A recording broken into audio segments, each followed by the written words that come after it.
in the aspect of like the monsters leveling up with you, I think Saga Frontier was really good in that kind of department, because in Saga Frontier 1, it had a threshold. Well, not by level, but like basically imagine an invisible experience in counter. And once it reaches like say 100, all the enemies and everything scale a little now.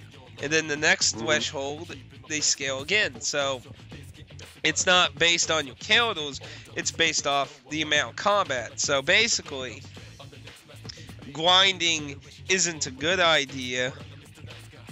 Mass grinding, at least. Because, I mean, you have to grind a little, because you need the counters to learn the skills.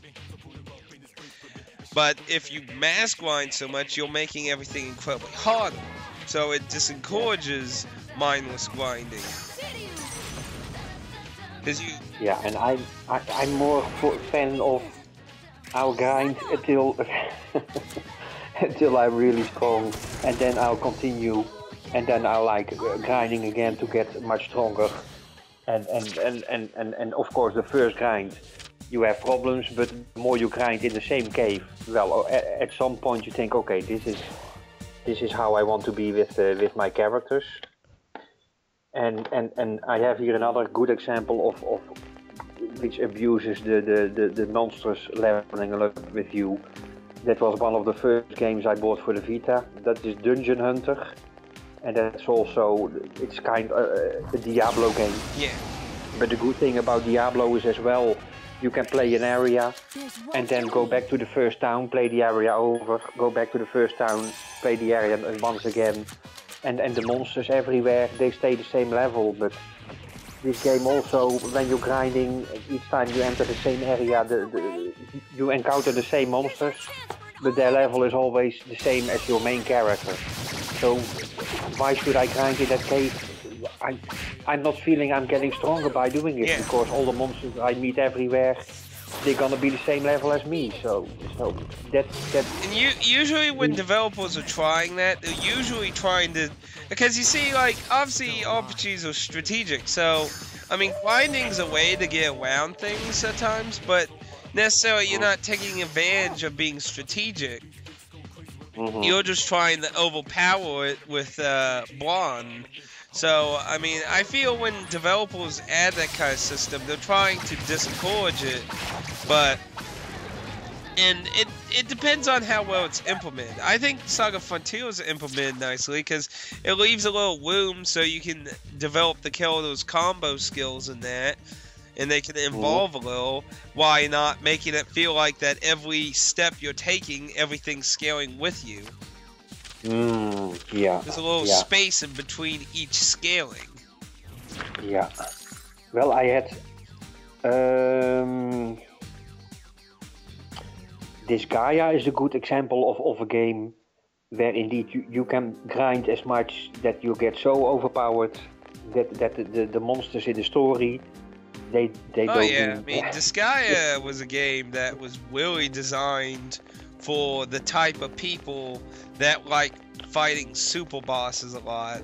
Like, I mean, you don't have to, but its entire design is really complimenting of the type of player. Like, I know when I played Final Fantasy XI, I knew a lot of people in my Sky Link shell. They considered the whole point of playing like singular RPGs, basically to beat the story in that and prepare for the super boss. It was like the super boss was the goal. That was the achievement. That was the point. And like, you never fought the Emerald weapon in Final Fantasy VII? Like, really? Alright. So, probably not. I never completed 7, and to be honest, I never completed 9 as well. Oh, that's really a shame. No, I recommend 9. Don't listen to them, folks. 9's great. I rebought it for the Vita. Yeah. The PlayStation 1 from PlayStation Network. Yeah. And I got in the second CD, and now it's in my backlog again. So I still have to continue it's definitely my favorite Final Fantasy. Well, I have not played many of them. Well, no, 10 was my favorite. For me, 10 is my all-time favorite. I think I would like 10 more if the voice actors got with me, Bill. I think Kamai was like the only voice actor I really liked. And he was purposely... Kamai, he was the tiger panther creature that guarded you. Ah, yes, yeah, with the broken horn. Yeah. I did not like what, but I told that more times. I did not like Weka. I do not know why, but he was for me the least interesting character of the set. Maybe if Titus had a better voice actor, in my opinion, just my opinion, nothing against people who like the voice actor. It's the laughing scene with Exactly. Juna. It's like you talk about the voice acting about 10, and everyone always thinks about the awkward laughing scene. Ha ha ha ha! I will never forget that moment. Exactly. Yeah. Anytime I ever talk about voice acting, I'd be like, "Oh, you mean like the scene with Titus?" But the rest is very okay. Juna and what's the name of the black female mage? Lulu. Lulu. Yeah, it was Lulu. Yeah. I didn't mind the story. Like a lot of people hate the story in 10, and I always hear lots of people hate the story. I don't really mind story much. I guess I couldn't just really get into it as well because the voice actors kind of didn't really make me feel into it in a way, I guess. Especially Titus. I mean, everyone else I could have forgiven much more, but maybe if Titus was just a lot more... I don't know, just how... I think Titus also started a whole trend, really, with Final Fantasy games, too. Like, well...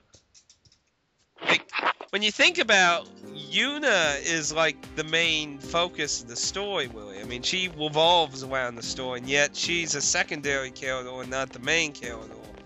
Mm-hmm. And, I mean, don't that seem weird? And then 12 did the exact same thing. And actually, 12's even weirder because they were actually developing one of the minor characters to be the main character. What was his name? Oh, it's somewhere to be. Bash. Dang it, somewhere to be. I'm trying to remember how to say it. He was a mature character, had a scar on his face, and that he's very not young Japanese anime. Like, he's very not stereotyped in the main character role of a Japanese RPG. And the developers were like, you know, we don't think he's going to be so good with the audience. So Van was completely made as a young, squeaky voice, feminine looking character solely for the purpose that they felt that their audience would like him better. Yeah. And it's like, and that's the sole purpose he exists. And in a similar role to Titus, he's even less involved with the storyline. I mean, at least Titus actually has connections to it, but I mean, I don't know. I don't really hate 10 as much as some people, though. I mean, its battle system's definitely probably the thing most people like the most about it. Not maybe so much like for the feel-good, though. Well, for me, it's a feel-good storyline, and I definitely, for me, I like that storyline very much. Yeah. But talking about voice acting, Juna, I looked on Google a few months ago who is doing the Juna voice, and I read a biography on the internet. Yeah. And for one girl, I did the same, and that was in. Did you play Virtue's Last Reward with the Japanese or with the English? Because you have both, eh? Yeah, Virtue's Last Reward in America did come with both. They did a dub. If I remember correctly, your version just had the Japanese version. Mm-hmm. Yeah. Mm-hmm. And you played it with the? I played it with English. The English voice acting, in my opinion, was very awesome. I loved all the voice actors.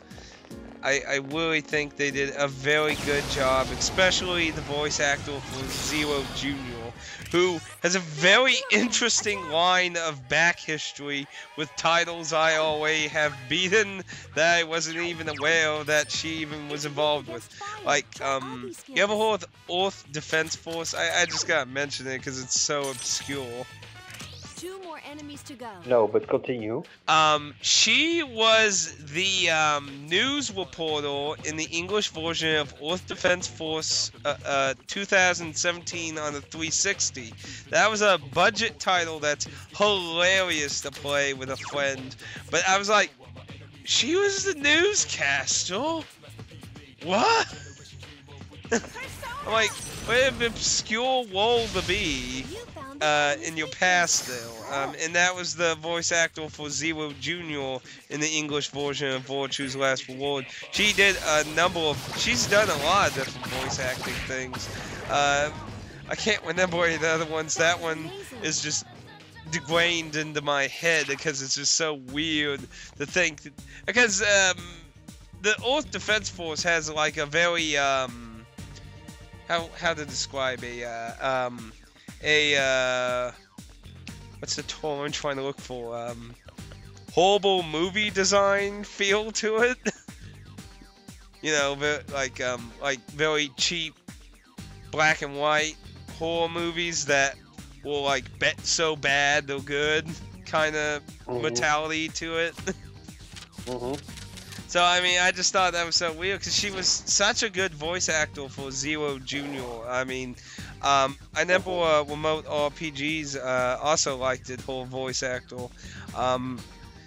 Though I was kind of disappointed she didn't get as much lines. Like, in the beginning of the game, Zero Jr. has a strong presence. Oh, I totally agree with that. In the beginning of the game, I really wished they would give Zero Jr. more game time. Yeah, but after the second door, he just says, "Well, this is the last time you're gonna see me." Yeah, I was, that's such a shame. It like feels like the 25% mark to me, and it just drops off the face of the planet until like the true ending, and it's like, what about the bunny? It's like, that, and there we go. Moving on. Yeah, you see him one more time in the scene with how is that red? Not Clover, but the other one with the red hair. Keep it up. Crap, I forgot. I've been waiting for this. Me too. She was the well, she was the golem, of course. What was she called?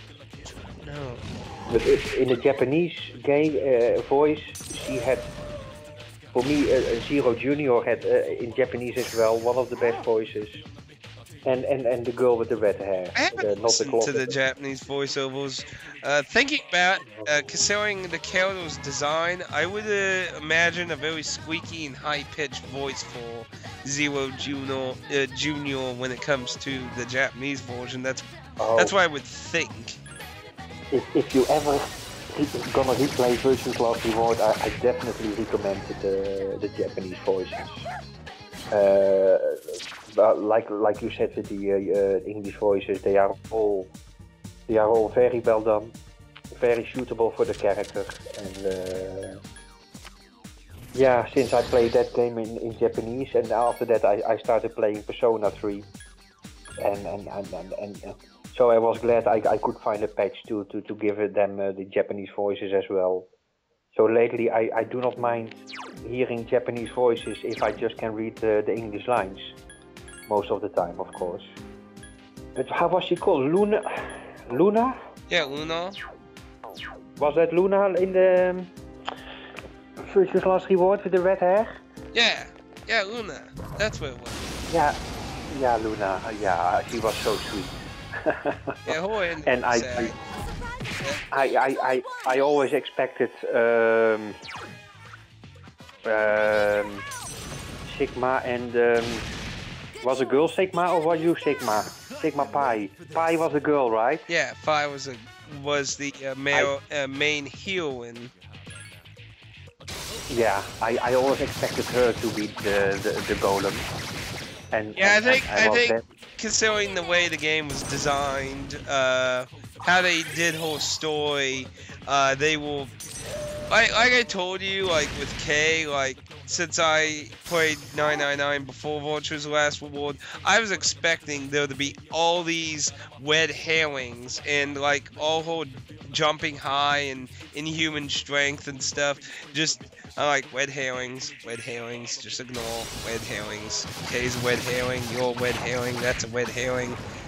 The least expected thing will be the non-red herring. yeah.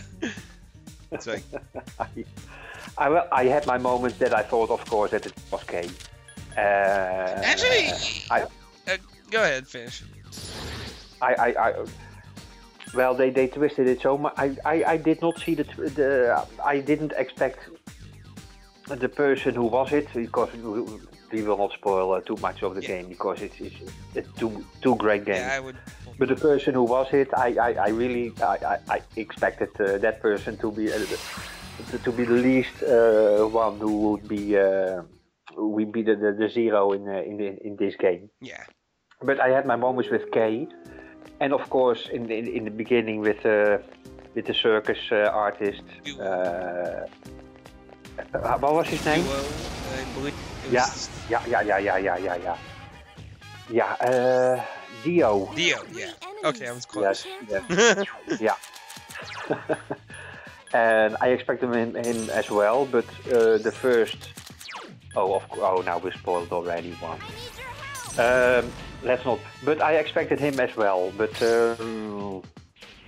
well, the rest not so. The rest I thought, well, okay. So, it's so hard not to spoil. Yeah. So let's keep. When you talk about that, like, see, like, I always tell my, like, when I was playing 999, I was like, Aaron, you need to get this damn game so I can talk to someone about this shit. Yeah.